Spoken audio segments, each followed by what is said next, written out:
অভাব একটা শব্দ, যার ওজন টাকার অঙ্কে মাপা যায় না, কিন্তু অনুভূতির ভারে বুক ভারী করে দেয়।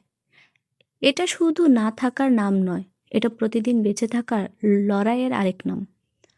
অভাব আসে নীরবে, সে দরজায় শব্দ করে না, চুপচাপ ঢুকে পড়ে ঘরের কোণে। হাড়ির ভাত কমায়, স্বপ্নের আকার ছোট করে দেয়, তবুও মানুষ থামে না, কারণ মানুষ অভাবের চেয়েও বড়। অভাব মানুষকে ভাঙতে চায়, কিন্তু অনেক সময় এই অভাবই মানুষকে গড়ে তোলে। যে শিখে অল্পে তৃপ্তি হতে, যে শিখে ভাগ করে নিতে, যে বোঝে সব হাসি শব্দ করে আসে না। অভাবের ঘরে জন্ম নেয় সবচেয়ে নীরব ত্যাগ।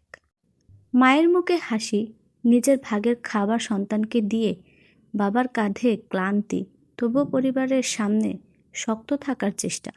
এই ত্যাগের গল্পগুলো কখনো খবরের কাগজে ছাপা হয় না। অভাব শেখায় ধৈর্য, শেখায় অপেক্ষা করতে, শেখায় আজ না হলে কাল, কাল না হলে একদিন আলো আসবেই। আমার এই ভিডিওটি ভালো লাগলে চ্যানেলটিকে সাবস্ক্রাইব এবং পেজটিকে ফলো করে আমার পাশে থাকবেন। ধন্যবাদ।